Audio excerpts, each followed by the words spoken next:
Ողջույն հարգելի հետևորդներ, եթերում ABC լուրերն է, ես Գառնիկ Թաֆյանն եմ, կարևորի մասին նախամարոտ։ Թրիփ, հյուսիս-հարավ ու ասֆալտապատում, տարածքային կառավարման և ենթակառուցվածքների նախարարն ամփոփում է 2025-ը։ Մենք ռիսկեր չենք տեսնում այդ նախագծի իրականացման համար։ Դատարանը հրապարակել է Արշակ Սրբազանի գործի վերաբերյալ որոշումը, ինչ է սպասվում հոգևորականին։ Սրանով շարունակում է եկեղեցու դեմ ճնշումները, սրանով շարունակում Արշակ Սրբազանի նկատմամբ այս ամեն ինչ ինչ որ արվում էր։ Բարերարն ու եպիսկոպոսը քաղբանտարկյալներ, հայ ներկայացուցչի ելույթը Վաշինգտոնում։ I pray that together we will be able to better protect and better promote religious freedom. Ցամաքում բանակցություններ, ջրում ամերիկյան նավեր, ինչ է կատարվում Իրան-Միացյալ Նահանգներ հարաբերություններում։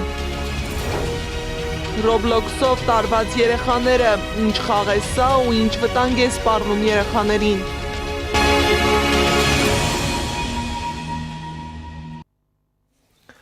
Թրիփ նախագիծն իրականացնելու համար պաշտոնական Երևանն աշխատելու է Միացյալ Նահանգների հետ։ Տարածքային կառավարման և ենթակառուցվածքների նախարարությունը ռիսկեր չի տեսնում։ Եթե լինեն էլ կկառավարեն, գործընկերոջս հարցին պատասխանելիս վստահեցրել է գերատեսչության ղեկավար Դավիթ Խուդատյանը։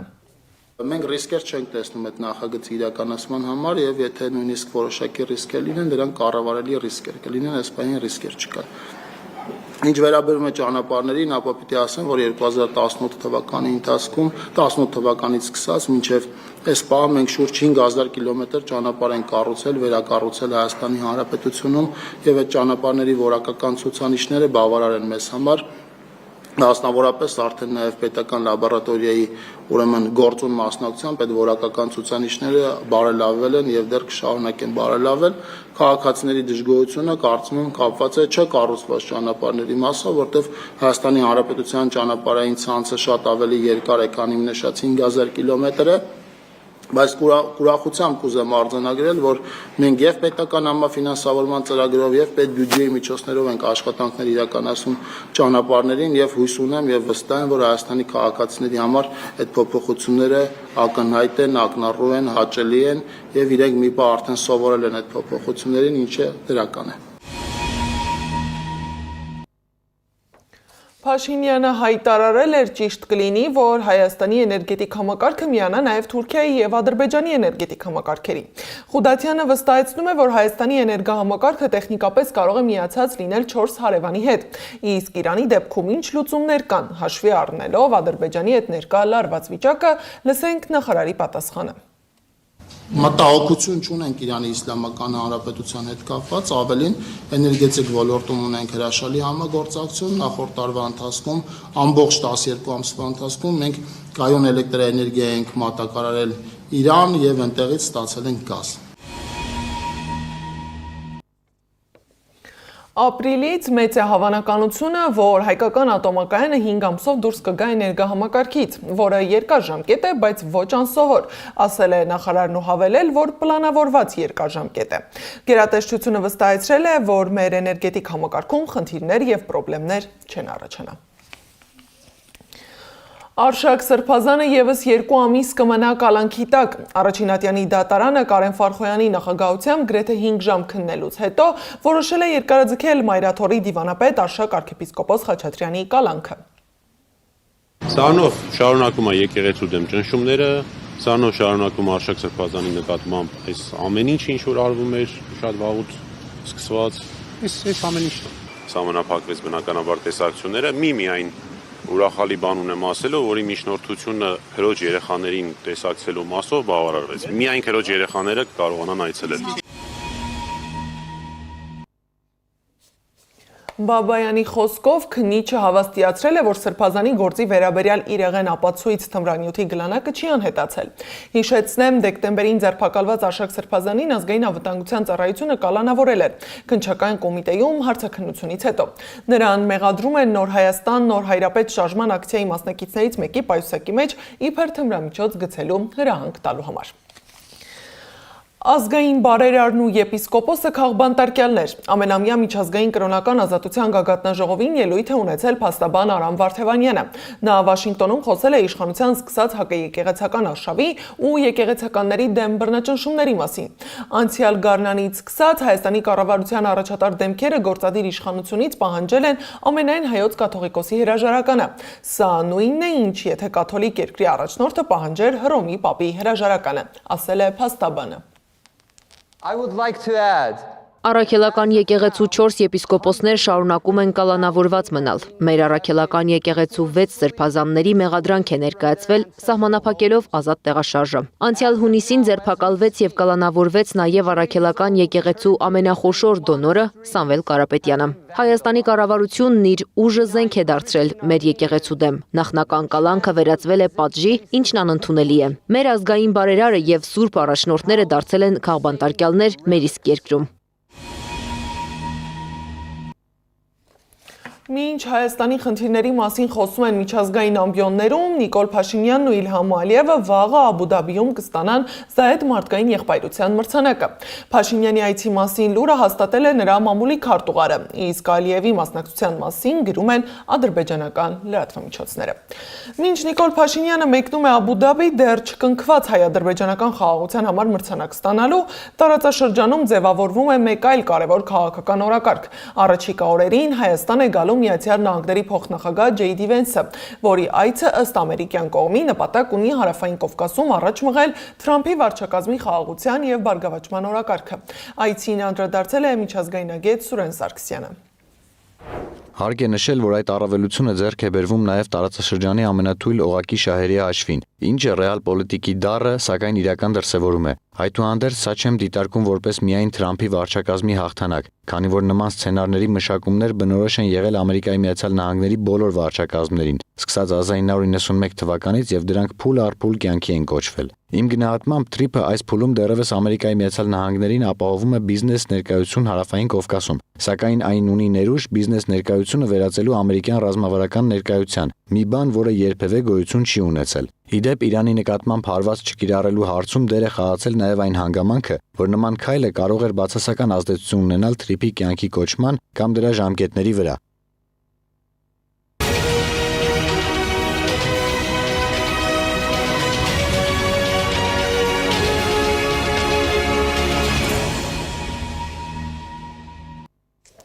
ԱՄՆ նախագահ Դոնալդ Թրամփը հայտարարել է, որ այժմ ամերիկյան մեծ նավեր են շարժվում Իրան։ Թրամփը հայտարարել է, որ բանակցում են Իրանի հետ։ Շատ լավ կլինի, եթե համաձայնության գան։ Հակառակ դեպքում վատ բաներ տեղի կունենան։ Իրանի իշխանությունը վերջերս տեղի ունեցած հակակառավարական բողոքի ցույցերի ժամանակ Յազդ քաղաքում ձերբակալել են 139 օտարերկրյա քաղաքացու։ Յազդի ոստիկանապետը հայտարարել է, որ ձերբակալվածները ներգրավված են եղել անկարգությունների կազմակերպման, հրահրման եւ ուղղորդման մեջ, իսկ որոշ դեպքերում կապի մեջ են եղել երկրից դուրս գտնվող ցանցերի հետ։ Ձերբակալվածների քաղաքացիությունը չի հրապարակվել։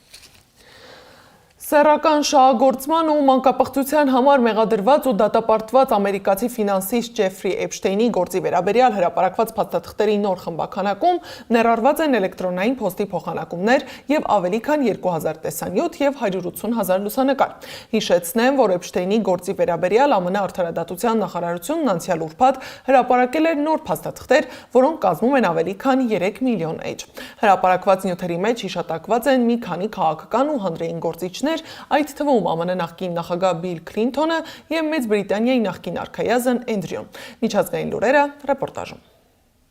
Իրանի հոգևոր առաջնորդ Այաթոլլա Ալի Խամենեին X-ի իր միկրոբլոգում գրել է, որ վերջերս Իրանում տեղի ունեցած անկարգությունները կազմակերպել են Իսրայելը եւ Միացյալ Նահանգները։ Ըստ իսլամական պետության հոգևոր առաջնորդին նրանք գործի էին դրել իրենց ամբողջ ներուժը, սակայն ձախողեցին։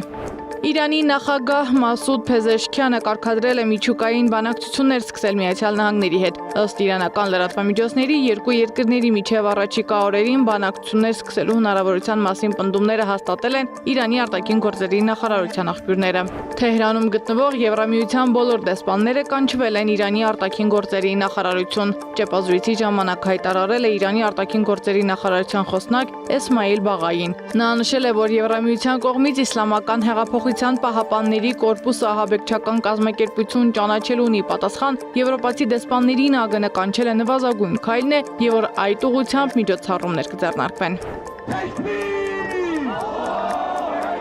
Ստամբուլում Միացյալ Նահանգների հյուպատոսության առջև ցուցարարներն այրել են Թրամփի եւ Նեթանյահուի նկարներով պաստառները։ Եռակողմ բանակցություններին օր փուլին ընթառաջ Վլադիմիր Զելենսկին հանդիպել է ուկրաինացի պատվիրակների հետ։ Նրա խոսքով ռուսական եւ ամերիկյան կողմերի հետ հանդիպումներ են սպասվում չորեքշաբթի եւ հինգշաբթի։ Վերջին 100 տարվա ընթացքում Ռուսաստանը հարձակվել է առնվազն 19 երկրի վրա, հայտարարել է Կայա Կալասը։ Այս երկրներից ոչ մեկը երբեք չի հարձակվել Ռուսաստանի վրա։ Մենք պետք է Ռուսաստանից զիջումներ ստանանք նրանց ռազմական բյուջեի, բանակի կամ միջուկային զենքի սահմանափակումների վերաբերյալ, ասել է ԵՄ գլխավոր դիվանագետը։ Շաբաթ օրը կայացած ընթրիքի ժամանակ Միացյալ Նահանգների նախագահ Դոնալդ Թրամփը կատակով հայտարարել է Կանադայի, Գրենլանդիայի եւ Վենեսուելայի անեքսիայի մասին։ Մենք չենք պատրաստվում ներխուժել Գրենլանդիա, մենք պատրաստվում ենք գնել այն։ Ես երբեք մտադիր չեմ եղել Գրենլանդիան դարձնել 51-րդ նահանգը։ Ես ուզում եմ Կանադան դարձնել 51-րդ նահանգը, Գրենլանդիան կլինի 52-րդ նահանգը, Վենեսուելան կարող է լինել 53-րդը, ասել է Միացյալ Նահանգների ղեկավարը։ Եգիպտոսում 15 մետր խորությամբ սողանքի հետևանքով 2 խանութ անցել է գետնի տակ, միջադեպի հետևանքով 2 մարդ վիրավորվել է։ Փլուզումը տեղի ունեցել մոտակայքում շինարարական աշխատանքների հետևանքով։ Չեխիայում տասնյակ հազարավոր մարդիկ հանրահավաք են կազմակերպել հաջակցություն երկրի նախագահ Պետր Պավելի։ Ցույցերի հիմքում Ֆիլիպ Տուրեկին շրջակա միջավայրի նախարարի պաշտոնում նշանակելու վերաբերյալ երկրի նախագահի եւ արտգործնախարարի միջև սուր հակասությունն է։ Նորվեգիայի թագաժառանգ արքայադստեր Ավակ Որթին երեքշաբթի դատարանի առաջ կկանգնի մի շարք մեղադրանքներով, այդ թվում բռնաբարության գործով։ Մարիուս Բորգ Հոյբիին մեղադրանքի առաջադրվել օգոստոսին երկարատև հետաքննությունից հետո։ Մեղադրական եզրակացությունը ներառում է 38 կետ, որոնց թվում են բռնաբարությունը, նախկին զուգընկերուհու նկատմամբ բռնությունը, մեկ այլ զուգընկերուհու նկատմամբ բռնության դրսևորումները եւ 3.5 կիլոգրամ մարիխուանա տեղափոխելը։ Այլ մեղադրանքների թվում են մահվան սպառնալիքներ հնչեցնելը եւ ճանապարհային երթևեկության կանոնների խախտումները։ Սեդամ Ակարյան, Նոնա Գևորգյան, ABC Media։ Աշխարհաքաղաքական իրադարձություններին զուգահեռ իրական վտանգ կա երեխաների համար։ Վիրտուալ հարթակում։ Ռուսաստանում արգելված Roblox հավելվածը Հայաստանում ամենատարածվածներից է։ Մինչդեռ դրա հնարավոր ռիսկերի վերաբերյալ նույնիսկ ուսումնասիրություն չկա։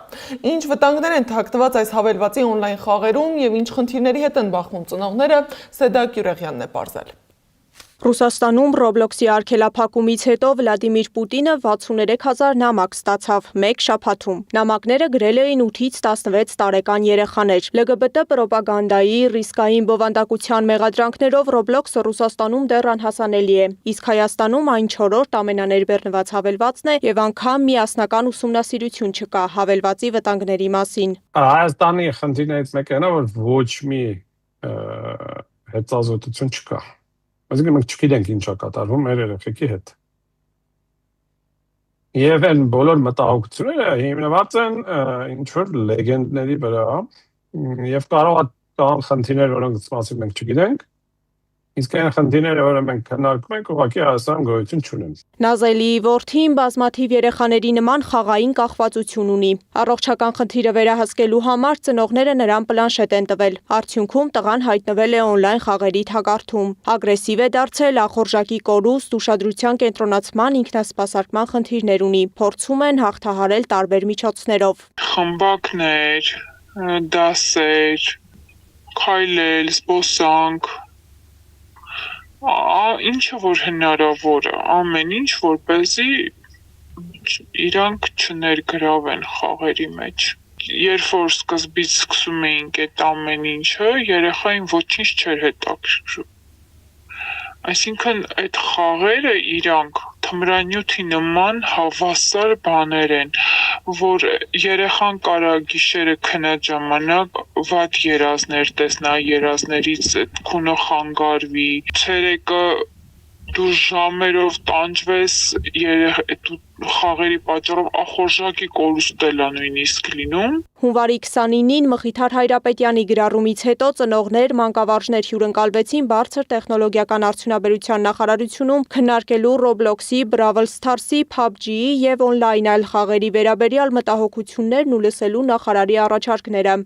Քննարկման ընթացքում ներկայացվել են փաստարկներ, որ ներկայումս գոյություն ունեն մի շարք գործիքներ եւ լուծումներ, որոնք նպաստում են առցանց հարթակներից գրագետ օգտվելուն եւ ռիսկերի նվազեցմանը։ Խնդիրի հիմնականում այդ գործիքների վերաբերյալ իրազեկվածության պակասն է, ուստի կարևոր է ապահովել համապատասխան տեղեկատվության հասանելիությունը քաղաքացիների առավել լայն շրջանակների համար։ Նախարարությունում քննարկեցին եւ որոշեցին չարգելափակել խաղերը։ Հանդիպանը ներկայացվել Մարտիրոսյանն ասում է, արգելափակումը լավագույն լուծումը չէ։ Մեծ գումարներ են ծախսվելու անիմաստ, մինչդեռ համացանցը հեղեղված է նմանատիպ այլ խաղերով։ Արգելքով դու ենթադրենք երեխաները չեն կարողանում մտնել այդտեղ, որովհետեւ իրականում հենց որ VPN քաշեն, հանգիստ կարողանան մտնել։ Բայց ենթադրենք երեխաները այդ տեխնիկական լուծումը չգիտեն եւ Roblox-ը արգելափակվել է։ Ինչ արենում, իրանք գնում են սկսում են ուրիշ խաղ խաղալ։ Այդ էս փակում, հետո մյուսն են սկսում խաղալ, դուք հասկանում եք, որ խաղային պլատֆորմների քանակը անվերջ է այսօր։ Հափշտակությունների եւ կախվածության առաջացումն ամենատարածված խնդիրներն են օնլայն խաղերում։ Ստեղծարարները Telegram-ով կապվում են երեխաների հետ, առաջարկում բոնուսներ ու նվերներ, դրա դիմաց պահանջում անձնական ու բանկային տվյալներ։ Որոշ երեխաներ տրամադրում են ծնողների քարտի տվյալները, առանց նրանց տեղյակ պահելու։ Նազելին եւս զբաղվել է այս խնդրին։ Բախտը բերել է այդ պահին երեխայի մոտ է եղել։ Roblox-ի միջոցով իմ երեխայից փորձել էին ճշտել մեր տան հասցեն, որտեղ են աշխատում ծնողներդ, ինչ ազգության երեխա ես դու, քո տարիքը, ասենք, եթե ես այդ պահին երեխայի կողքին չլինեի, ես չգիտեի էլ ինչ ինֆորմացիա իրանք կհարցնեին։ Օնլայն խաղերի հարցում մտահոգությունները ցույց են տալիս համակարգային բացերը։ Մասնագետի պնդմամբ դրանց համապարփակ ուսումնասիրությունը պետք է դառնա կառավարության առաջնահերթություններից մեկը։ Իսկ մինչ պետությունը կգտնի լուծումներ, հազարավոր երեխաներ շարունակում են խաղերից կախվածություն ունենալ եւ զեղծարարների զոհ դառնալ։ Սեդակ Յուրեղյան, Գեգամ Ղազարյան, ABC Media։ Իդեպ Իսպանիայում պատրաստվում են արգելել 16 տարեկանից փոքրերի մուտքը սոցիալական ցանցեր։ Հարթակները պարտավոր կլինեն ներդնել տարիքի ստուգման համակարգեր։ Այս ժամի համար նախատեսել էինք այսքանը, շարունակեք հետևել մեզ YouTube-ում, Facebook-ում, Telegram-ում, WhatsApp-ում, Instagram-ում ու TikTok-ում կամ այցելեք մեր պաշտոնական կայք www.abcmedia.am։ Լուրերի գլխավոր թողարկումը ժամը 18-ին է, եթերում կլինի Աննա Սարգսյանը։ Շնորհակալություն ուշադրության համար, առայժմ։